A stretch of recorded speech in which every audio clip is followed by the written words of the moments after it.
Zach is solid in the top 25 for me. So next question, we're actually gonna get to LaMelo Ball. Multi-part question here. So, how do you feel about LaMelo Ball up until this point? Should he be starting, which he has been now that Devontae Graham has been hurt? Is he a clear winner for the Rookie of the Year award, and has he surpassed his brother Lonzo already? Yes, he's definitely better than Lonzo. I'll say that on wax right now. Even if you don't want to say that he's just definitively better than Lonzo, if you're starting a team, you're taking him. That was already established by his own father. And that was established by Lonzo himself. We knew this years ago. Like, he's better than Lonzo.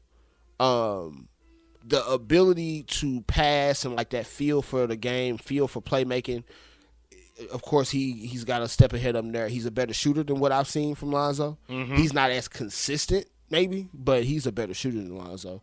And he tries a little bit on defense. He's maybe not the same defender one-on-one that Lonzo is, but I'll take him over Lonzo definitely right now.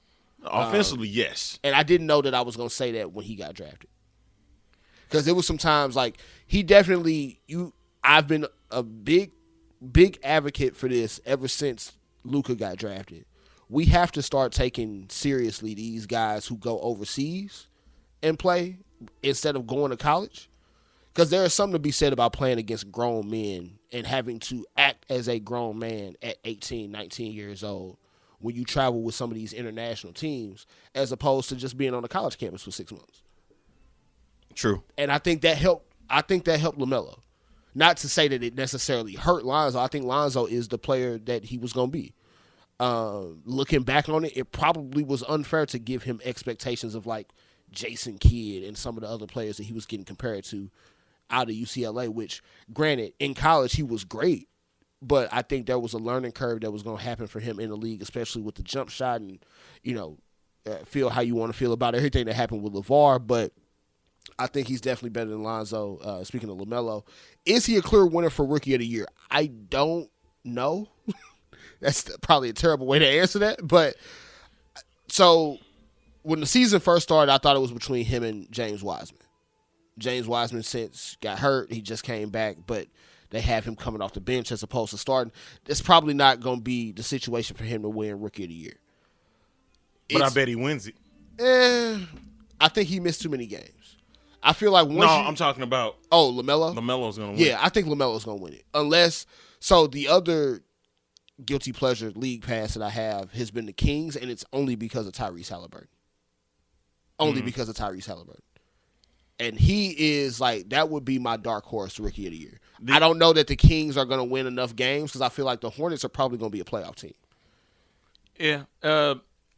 He's going to get, the other person I was going to say is going to get votes, but he's not going to win it, is Patrick Williams. Yeah, Patrick Williams has been good for the Bulls.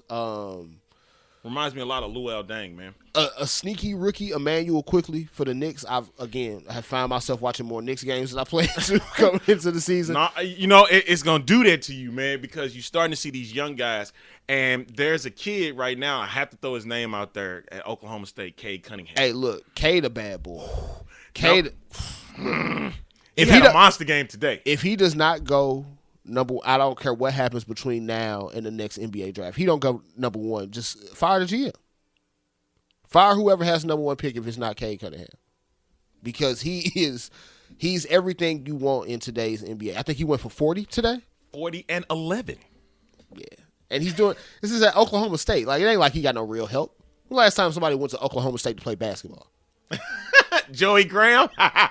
Right, you see how that turned out. We ain't looking at Joey Graham as no superstar. Hey, nice career. From a star standpoint. Yeah. Man. You got it's hard to find. And the boy down there balling. Shout out to Cade Cunningham, man. So, I think LaMelo wins it. I think he's been good so far. He's been a surprise, at least in the all-around in examining his game. He tries a lot harder on defense than I expected him to. Not as good of a defender, but that's going to come with time. He's 19. Give him time. Nobody comes into the league as a finished product. So I like what I've seen out of LaMelo. He's made Charlotte fun. They have somebody that they can realistically build around now. And something we'll probably talk about on another episode of The Price Check. if you're Charlotte, you have to be thrilled with how losing Kemba has worked out for you, right? Wow.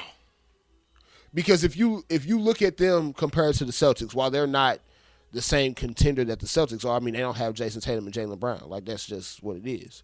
But you look at the Hornets and the guard situation. Terry Rozier has been balling this year. Yep. LaMelo has been balling this year. They've won games without Devontae Graham, and Gordon Hayward is everything that you expected him to be when you paid him. Celtics, on the other hand, they look like they're missing Gordon Hayward and Kemba Walker. Like, Kemba has played, but he's a shell of himself. He's not the Charlotte Kemba.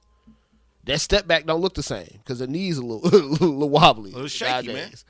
And granted, he probably thought the season was going to start a little bit later than what it did. You know, they threw off his rehab, whatever. But at the end of the day, the results is the results, and Kemba just don't look the same. And that's a problem if you're Boston when you still got years left on that big deal you signed him to. Yep. So, again, we'll get to them another time. Enough Boston Celtics talk here on the Price Check.